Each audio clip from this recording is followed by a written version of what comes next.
Good morning. So I'll be presenting on the CLA to PPT sales strategies for three different products from the different business domain.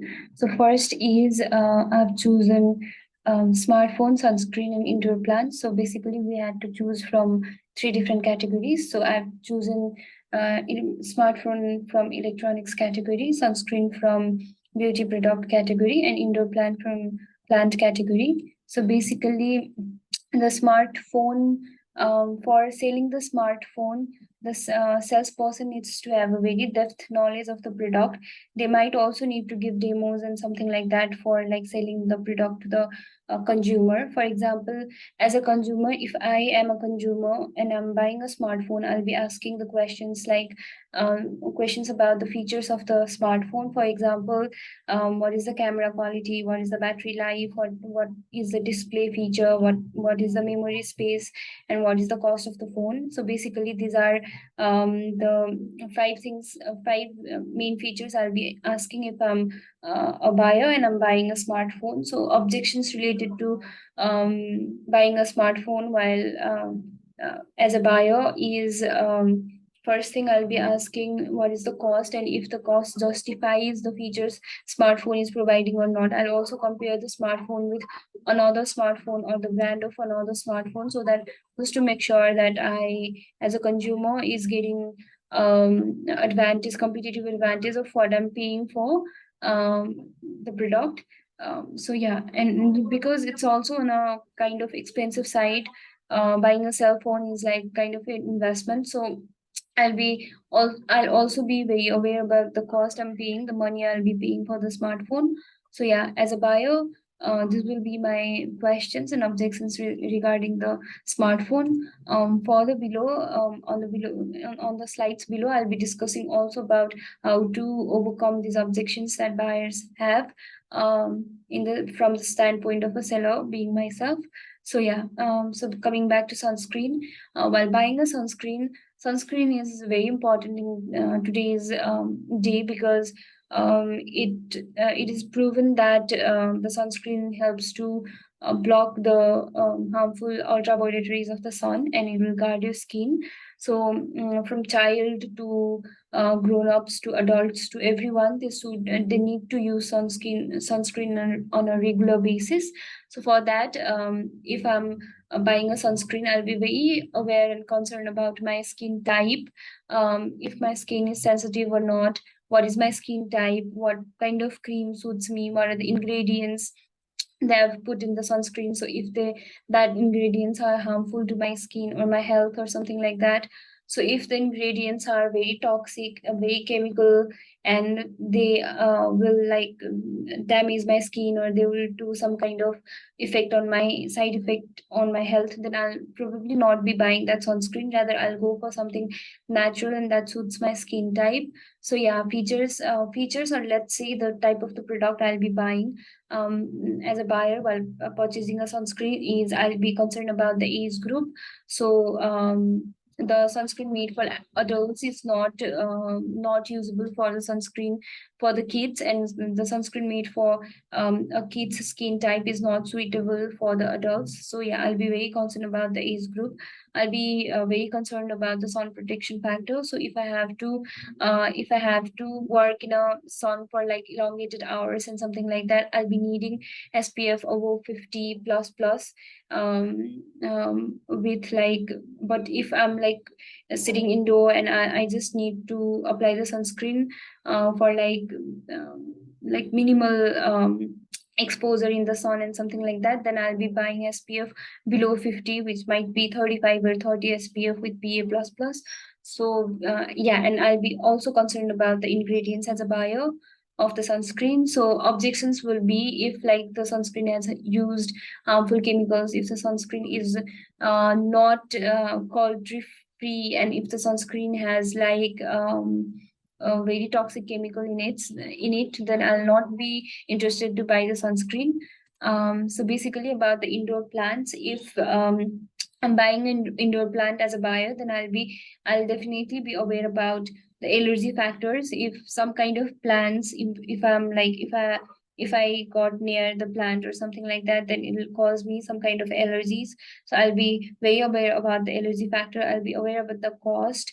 I'll also be aware about the light conditions. For example, some plants should not be exposed to sunlight, and some plants they need some sunlight in a, even if they are the indoor plants, they need sunlight in a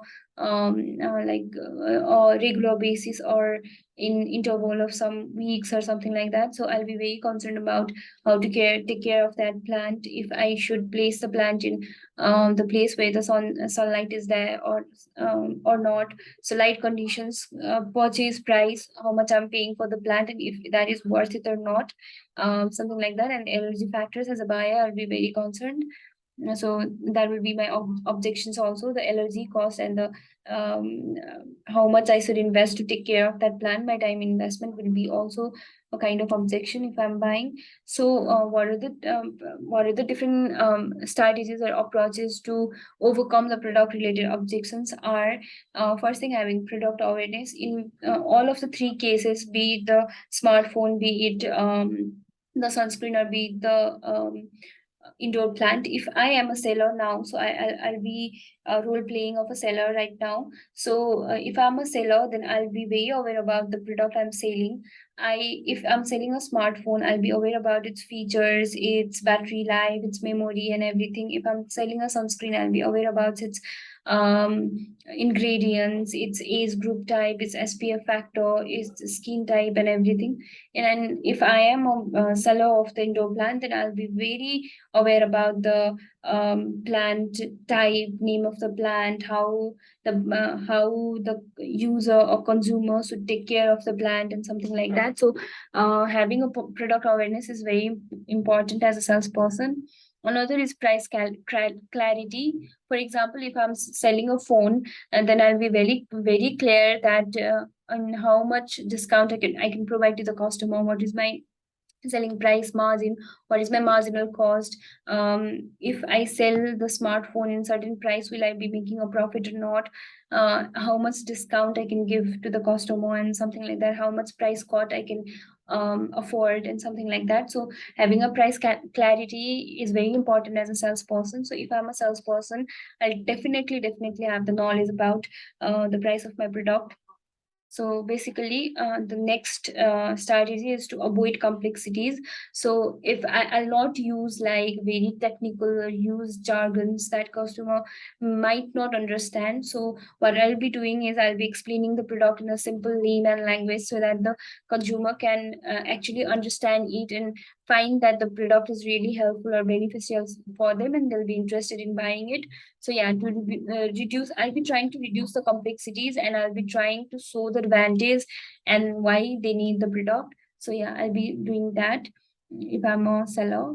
The another thing is I'll be very actively listening to my consumers. If they want to, for example, they're coming to buy a sunscreen from me, then what I'll be doing is, if they are talking about their skin types, if they're talking that they have the regular breakouts and everything, if they use some kind of creams and all, so I'll be very actively listening to them. I'll be listening to their pain points, what they have to say, and something like that, and then only I'll be suggesting my product to them.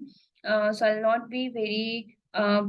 not use a push strategy here, that you need to definitely buy my product or something like that. No, I'll be very actively listening to the customer, if they want the feature or not, if they are buying the smartphone, they want that feature or not, if that feature is suitable for them or not. So yeah, I'll be very actively listening to my customers and then recommend them a product. So this will be my strategies to handle the objections of the customers I'll be getting. Conclusion and recommendation, I've listed that if you're a salesperson, you should always follow the customer centric selling approach. It is very important. It is very important, like very important in every product category, but especially if you are selling a product category like phone, sunscreen, this kind of products, then you should be very customer centric. I also will understand that selling process, selling strategy is very dynamic as per the product. Same approach I apply for selling the cell phone cannot be applied for selling the sunscreen or the indoor plants. So yeah, so it should be dynamic. The selling strategy should be dynamic, and the salesperson must be dynamic themselves. So objections handling is very important. They need to understand their customers' pain points, why they are objecting or why they're putting up some kind of argument with that product, and how you can like clear them about the product, how you can show that that product is beneficial to them, they need that product and something like that. You need to be able to handle the objections effectively. And another is training. Salesperson training is very important, to know about the product, to have the product awareness, to have the price awareness. It's very important to train the salesperson. So yeah, that would be my conclusion and recommendation. These are my references. And we have like come to the end of the presentation. I hope you enjoyed the presentation. Thank you.